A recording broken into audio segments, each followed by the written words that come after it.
Morning, good afternoon, good evening. Ever since the Greeks introduced democracy, the government of the people, for the people, by the people, they gave humanity the way out of this meaningless cycle of people fighting for their freedom, fighting for their human dignity. This was a way out of it. And those nations that have embraced the system have enjoyed peace, justice, political and economic stability and prosperity, and have prospered. Those who have failed to do so have found themselves in continuous turmoil. Because it is in the nature of all living things to survive.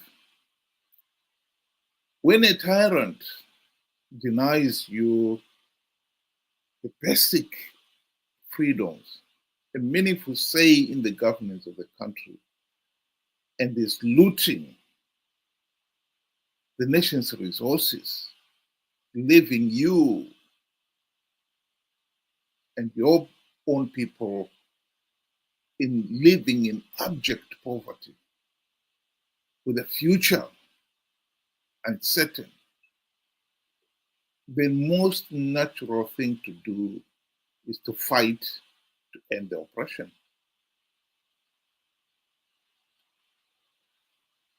I've got on the screen there shots of what has just happened, what is in the news. The fall of Syria's tyrant, Bashar al-Assad. The Assad dynasty had ruled Syria for the last 50 years with an iron fist. The problem with tyrants is they believe their reign will never end. In fact, most of them consider themselves to be the benevolent dictator. They are doing the nation a great favor. Of course, they are not. The thing is, once you get into that mentality, you get locked into it. They begin to believe that they are God's blessing to the nation. And in their desperate effort to hang on to power, they become more and more oppressive. And you get to the point of no return, where the oppression is no more under the illusion that you are the one who is the benevolent benefactor of the people, but it is purely to keep seeking or try to satisfy your greed, your insatiable greed for power and wealth. And they become more and more tyrannical. The thing about it is, once you have crossed that line, you do not want to accept peaceful change, democratic change. You start rigging elections. You have crossed the double red line, as I call it, the point of no return. Because now you are fighting to hang on to power. You are fighting to make sure that you are not going to be brought to justice to account for the wrong things you were doing.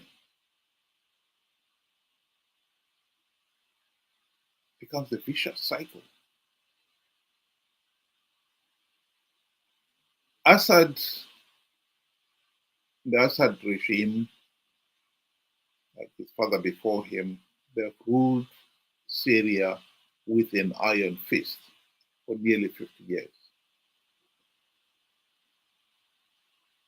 And there are a number of points in those 50 years when his father or he could have made the conscientious decision and end the oppression. For Assad, that time came in 2011, after the so-called Arab Spring, when many countries in the Arab world were calling for democratic change, including Egypt, Tunisia, and so forth. Assad decided that he was not going to allow democratic change. And so he used brute force to silence those demanding democratic change. And that dragged the nation into the civil war that has lasted until now. Syria is in total ruins. Some of the ancient inheritance of that nation have been destroyed in this scorch the earth civil war. His critics, he went after them with a view of crushing them and destroying everything around them. Many cities in Syria are in total ruins today. What is interesting about Syria now is that whilst many people are celebrating the fall of Assad, they are also worried about what will come tomorrow, next week, next month, next decade. Because one of the prices you have to pay for violent revolutionary change is that it does not guarantee peaceful and democratic results. I think we can talk about our own case, Zimbabwe. We fought a war of independence, a bitter war of independence. But what emerged out of that war was not what we wanted, was not the democracy that we hoped for. We inherited, after the war, a ZANU-PF dictatorship. We genuinely believed that they had the right to rule the country. And so they have used brute force to impose their will on the nation. There's no denying that the likes of Mnangagwa does not care about freedom, about free, fair, and credible elections. He's never cared about that since 1980. This is a video of Mnangagwa boasting soon after the 2008 elections the nearest the country ever got to free, fair, and credible elections. His reaction was to literally sweep aside the democratic process and imposed and carried out what can only be called an electoral coup. 2008 patakaita ma-elections pakaposa papinda Tsvangirai ndandiri election agent ya-president. Ma-results abuda tiri pa-party headquarters vamutasa vanga vari secretary vedu ve-administration vamutasa muripi ndafona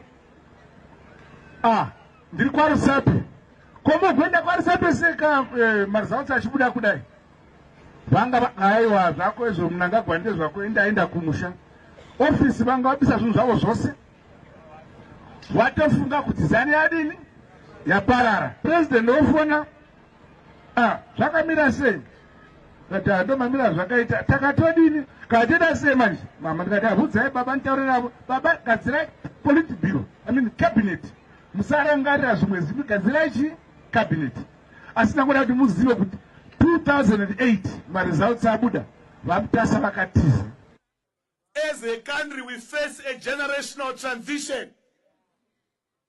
Vana vesa vari kuma below 35 they are crying out for help. The country is in a mess. Arusuru. We know we are inheriting a mess. We know this country has been left with nothing.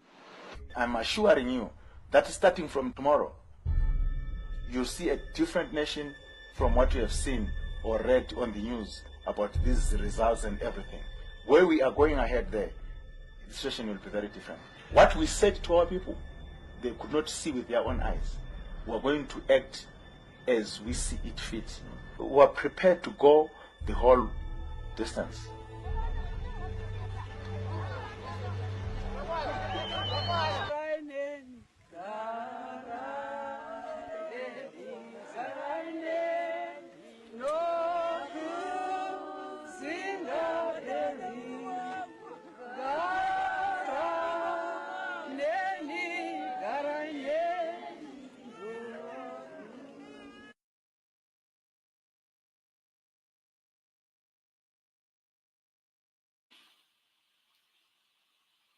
We gained our independence, but only to remove one oppressive regime and get another. ZANU-PF thugs believe that they have the right to rule Zimbabwe by virtue of conquest. They spearheaded the liberation war. They have the right to rule the country and loot the nation's wealth. Here is Mnangagwa standing outside on one of his farms. As you can see, it stretches all the way to the horizon.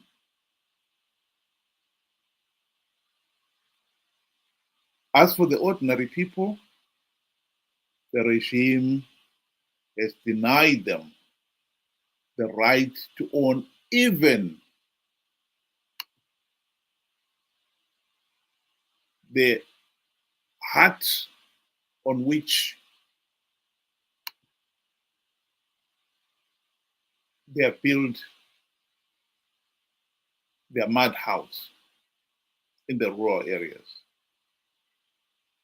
The regime does not allow people to own the land. They have no title deeds. It is interesting to note that that position was no different from what Ian Smith decided when he too was advised that if you gave the blacks the right to own land, you will set them free to develop and prosper. Yeah, if given them economic empowerment, and for the black rural people, land is the one property that would definitely change their lives. Ian Smith refused to give them title deeds to the land because he feared that if you give the blacks title deeds to the land, the next thing they'll be demanding is a meaningful say in the governance of the country. Interestingly enough, Mugabe was advised the same way after independence in 1980. And he too decided that he was not going to allow blacks to own any land for the same reason. ZANU-PF has kept the blacks, the black majority, particularly those in the rural area, deliberately poor for its own political ends.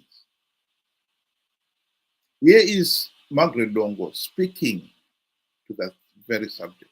They have wrong priorities, especially the current government. How can you go and build an airport which services a few people, and the majority are the elite and the so-called investors? Look at the rural. I made you come to interview me because I wanted you to have the experience of the roads that we are using.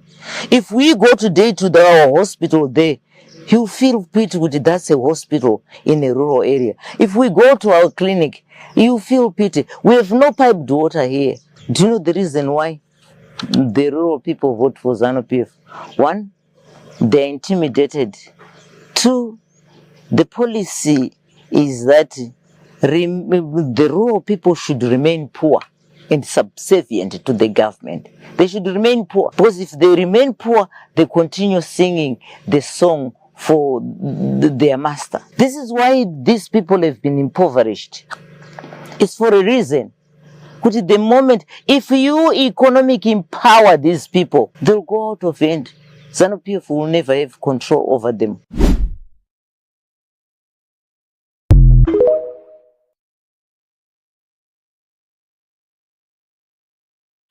So the worry for the people of Syria is a genuine one. I think it is no exaggeration that we in Africa and in Zimbabwe in particular, we have found ourselves in this endless cycle where yesterday's liberators have become today's oppressors. And we never seem to break that cycle. As much as the people of Zimbabwe are now waiting for the day Mnangagwa will be toppled, his predecessor, Robert Mugabe, he took a military coup to put him out of office. At the rate at which we are going, it is clear that we may need either another military coup or a bloody street protest to remove Mnangagwa out of office. The last coup, the 2017 coup, yes, a few people were killed, but it changed nothing. All we changed was remove one dictator to replace him with another. The next coup could be equally violent, and we'll be very lucky if that should finally deliver a stable, democratic country in which the freedoms and rights of all the citizens are respected. As to the people of Syria, one can only wish them the very best. After decades of tyrannical rule, it is very difficult to imagine that it could become a stable and democratic Syria. Many other countries in the Arab world will testify to that. Look at what has happened to Libya, to Egypt. They had their spring uprising, and they changed nothing. They need another one. And let's hope that Syria, the people of Syria, will sit down